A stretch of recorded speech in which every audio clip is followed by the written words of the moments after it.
Welcome to the CET Experience 2024. We are in our presentation, Crafting the Future Narrative, Visionary Insights from Furniture Nerds. Ignite the spark of inspiration together with Kimiko Furniture Nerds, industry disruptors, and advocacy leaders while we embark on a quest to shape the future of our industry. Hear anecdotes of industry shifts and the collective vision for a reimagined role. Gain practical tools for driving impactful change in dealer design, harnessing the power of connectivity and advocacy. Hi, my name is Lisa Haugen. I'm Director of Spec Services at Kimiko Designs. My name is Tamara Campbell. I am the healthcare project lead, and also I lead the Steelcase team at Kimiko Designs. Hello, my name is Justin Keller, and I am the Herman Miller team lead over at Kimiko Designs. Who is Kimiko Designs? Well, we have 3 different divisions. We have Spec Services, where we assist primarily North American dealers with drawings, specs, renderings, audits, pretty much anything dealer designers do except order furniture. We also have Furniture Planning, where we assist end users, design firms, and brokers with project management on their furniture projects. And lastly, we have Kimiko Green, which is a community of facilities and real estate leaders to share and inspire sustainable furniture practices. Today is meant to be an open discussion, and since this recording is for our virtual participants, we have actually included some pause to consider slides that would be part of the discussion we will be having in person. Please take these and either reflect yourself or grab a team member or another furniture friend and really reflect and think about some of the answers on this so that you can get the most out of this presentation. So let's discuss the past. We must acknowledge where we've been to know where we're going. When I started out in 1999, I was working for a Knoll dealership. I was using DOS-based software such as IntelliCon and Spec Plus. 8x8 stations seemed pretty small. Every workstation had a huge corner work surface to accommodate a single CRT monitor. We printed directions from MapQuest to get to our clients' offices. And when we arrived, we saw tall mauve panels with forest green trim as far as the eye could see. And their overheads were full of their prized Beanie Baby collections. When we placed orders and requested specials, they were all sent via fax machine. We had libraries filled with binders for days, with price books, finish cards, and brochures constantly missing and often out of date. We didn't create renderings, just black and white line drawings. But, evolution then brought CAP, Z-Axis, SketchUp, MRL, and finally CET. Back when I entered the design world, it felt like I had one foot in the past and one in the future. In college, we were still hand rendering designs at drafting tables, but we were also diving into different 3D design programs regularly. It was this kind of weird blend of old and new. And by the time I joined a dealership in 2016, we were still making physical project boards for some clients, but those were becoming rare. And I was working with Z-axis and cap symbols because Herman Miller had just started their CET catalogs and my dealership had not yet embraced CET. Once CET was widely adopted, everything seemed to kind of take off. Suddenly we were able to easily create these amazing high-end renderings. VR became a game changer and virtual fly-throughs and live designs were being requested left and right. Speaking of how far we've come, let's revisit some of the CET topics Kimiko has tackled in the past. We have covered topics since 2019, ranging from team building and management to communication hacks and even tech insider tricks. My first CET conference was actually in 2018, and I've attended every year because the connections and lessons we can share with each other are unparalleled. My designer advocacy spark was ignited in 2018's keynote speaker Amanda Schneider talking about the rise of the dealer designer. And in 2019, I actually missed the Kimiko talk that Ginger and Diane gave, but the designers around me on the shuttle could not stop talking about it. So when I got home, I looked Kimiko up, and now I've been with Kimiko for almost 5 years. You will never know what you'll gain from the conference. This is a slide to pause and consider. And our past has brought us here to the present and our current landscape. We actually sent out a survey to dealer designers to get some feedback. And one of the things that we heard back in the last 5 years, the significant changes are that everyone wants more. It's more options, more manufacturers, more detailed presentations, quicker turnaround times. Just like Amazon Prime, everybody wants things in 2 days. And we've been through a lot, especially since 2020. Think of how much has changed with your company in just those 4 years. There are dealerships who are finding success for all sorts of hurdles. Use the time here to make opportunities to interact with others and connect. We are not competition here. You should believe in your own power and the power of designers. Let's become a design hype squad. Let's start with some of the big hot topics and some suggested solutions and open dialogue. So we asked some questions about the role of the dealer designer. As you can see, the top 5 role functions are quote requests, drawings and specifications, RFPs, presentations, and training new employees. I know of many dealerships who have their designers do all the things. I understand that can give more consistency to a project, but if designers feel overworked, we wanted to know what responsibilities could easily be shifted to others in the company where a design degree doesn't matter. The top 5 were discounting, quote requests, presentations, order entry, and project management. All these items could help relieve the amount of work on your plate. Regarding quote requests, one said it was that they only were required to request quotes when a manufacturer is not already in specification software. Another mentioned that they feel it's time-consuming and that they feel bad for the reps having to price out so many options when they may not be selected for the project. So what can we do to help us manage these responsibilities? We encourage joint conversations and meetings between design, sales, management, and installation teams to improve communication and alignment on client needs. This would enhance teamwork and ensure that design aligns with sales goals, as well as improving overall client satisfaction. So we'd like you to pause and think about the next 3 questions. Now let's talk about what's slowing us down. We recently asked designers what tasks are eating up most of your time in your projects. The top answers are really no surprise to any of us. Multiple options, presentations, and specifications were the top 3, and tasks like space planning and finish selection did not even come close. A lot of designers also shared that they don't get to attend client meetings as often as they would like, and they leave most of the client communication to the sales team. It can sometimes feel like we're going in circles with design plans that could have been streamlined if we had been a part of that initial meeting in the first place. Another major insight was that sales teams need to set more realistic expectations around timelines and budgets. This can cause some tension between sales and design, but it's an essential step of the process to make sure we have enough time to achieve the level of work that is expected of us. Now let's talk about some possible solutions to these issues.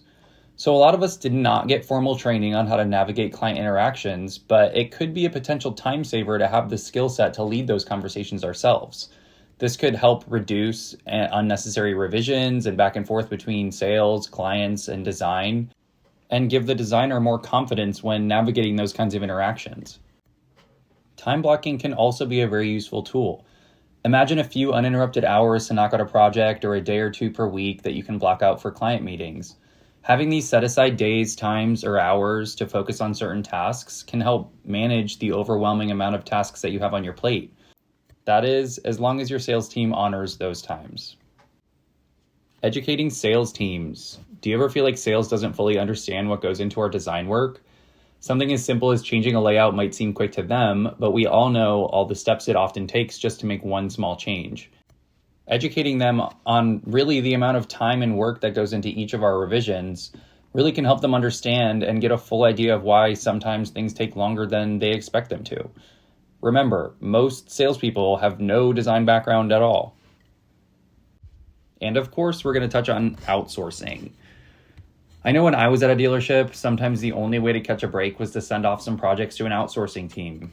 They can help out with install prints, double checks, or even take on full projects, freeing up some of your time to focus on other things. I know even the thought of pulling together the info and sending the project to someone else sometimes seems daunting, but taking just 15 to 20 minutes for a quick call with an outsourcing designer can save you hours of time in the long run.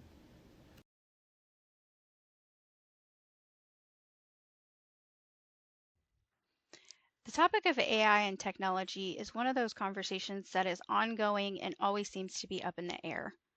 When we asked our design survey participants, there were some mixed answers. 58 did not have any concerns about AI. Only 8% had an active concern. This was interesting because most other surveys for the design industry as a whole are showing more concern. As one response said, there will always need to be a human element, and another, clients do not understand what they want to properly input into AI. I also want to point out that AI also runs a whole spectrum from automation to fully generative models, and we have the ability to navigate the AI world to suit us. Listen, software companies, yes, including CET, want you to use their software. That means it has to work for you. Be vocal about what you want it to do and what you don't want it to do. We heard repeatedly if it could help with a presentation and finish sheets, and then thought starters and renderings were some other key responses.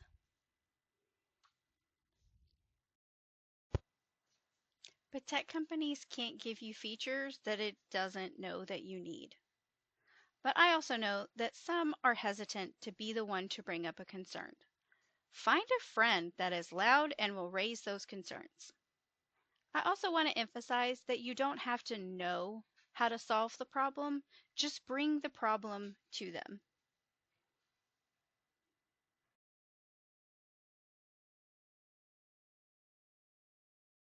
But technology will only get us so far, though. As we mentioned, there is a human element. That's us. And the top three things to be happy at work is pay, balance, and purpose. And first, pay. 42% of our survey respondents feel they are paid appropriately for their role and responsibilities. Only 42%. I always encourage keeping a list of wins and kudos throughout the year to review with management. And for managers, you need at bare minimum a yearly review process. Next is balance. 17% of respondents to our survey said there are no flex work from home days available at their dealership. The most popular appeared to be one flex day weekly. We notice a lot of designers like to use those work from home days as their focus time to get things done without interruption. There was also a response that the commute was brutal, and I definitely second that. I was commuting 1.5 to 2 hours a day just 5 years ago. And finally, we need purpose.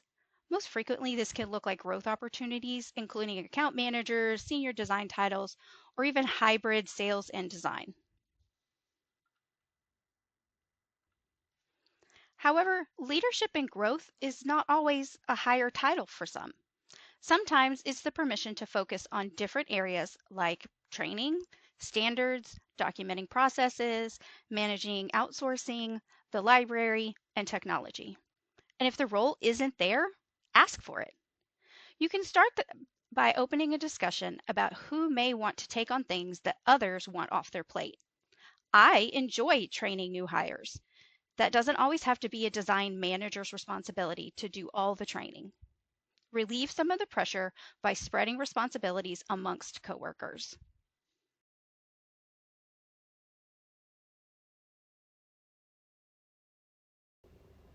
Sustainability is a hot topic these days.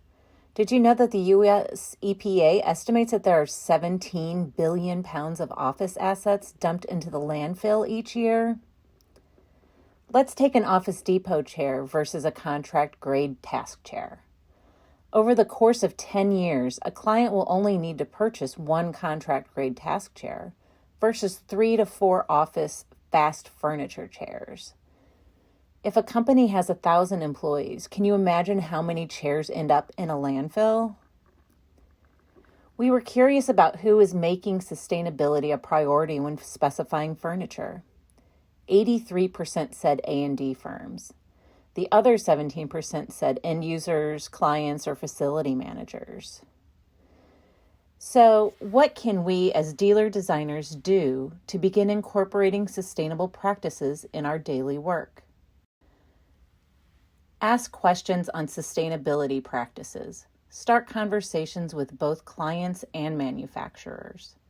Specify manufacturers that prioritize circularity, such as recycled content, designing products for reuse, take-back programs, ease of disassemble, and ability to recycle at end of life. Specify products with longevity to extend the life cycle. Prioritize certifications that are third-party verified and based on multiple attributes. Provide day 2 services that help extend the life cycle of products, such as maintenance and cleaning, refurbishment, reupholstering, etc. Hint, hint, a lot of these solutions can be found in the free downloadable Kimiko Green playbooks found on our website.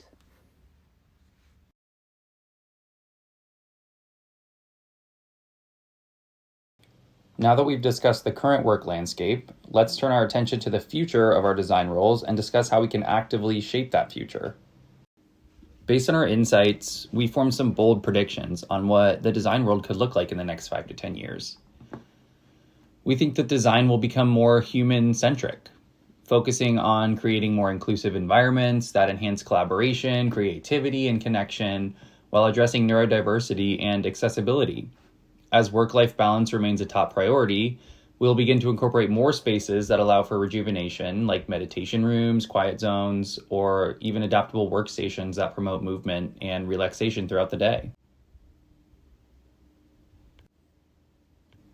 The future will also center on sustainability and ethical practices, with a focus on using eco-conscious materials and circular design, and prioritizing transparency in the supply chain and selecting products with longevity in mind. Designers will align their work with a holistic approach that benefits both people and the planet.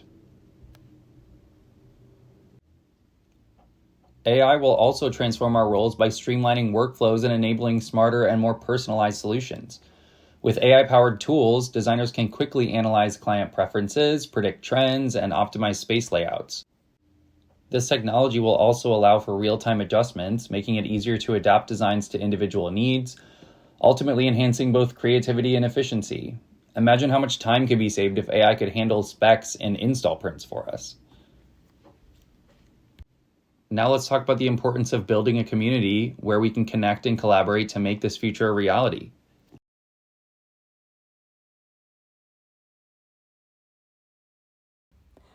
Wow, we've covered a lot of territory, and we appreciate your involvement in this discussion. But what comes next? The CET experience is the perfect opportunity to connect with fellow designers, especially those from different backgrounds. Take a moment to chat with someone during breakfast or dinner, or even strike up a conversation with someone right here in this room. These connections will give you a network of people to reach out to after the conference to share ideas and continue the conversation. Use tools that are already in place, such as Design Pop or your local ASID, IIDA chapters, even manufacturer chats or CET forums, to come together as a community and foster the changes that we discussed today. And remember why you got into this field. It's a unique and exciting job to have. Hey, don't forget to pat yourself on the back for what you have already accomplished. And then bring that energy to shape the future. Participate, participate, participate. Find a way that works best for you. You will get out of it what you put into it. You can connect with Kimiko by signing up for our refreshed and revamped monthly newsletter that includes insights, tips and tricks, and information on upcoming webinars. We'll be giving a webinar coming up in a few weeks on outsourcing best practices. You can always connect with us on LinkedIn as well. Anyone that is a technology nerd, definitely connect with me. I'm Tamara. And if you're interested in the design survey, we have left it open if you'd like to fill it out and give us more statistics. Please reach out to any of us by email or LinkedIn and we can send that over. We also like creating videos and trainings, so reach out to us and let us know what else you want to learn. And lastly, we definitely just want to thank you for taking the time to watch the recording of the video, and we really hope that you can get something out of it. I know it's harder when it's virtual instead of in person, and we still want you to feel like you can connect. So please reach out to us if you want to connect. If you want to find other people to connect with, our network is pretty vast. And we hope you have a great day.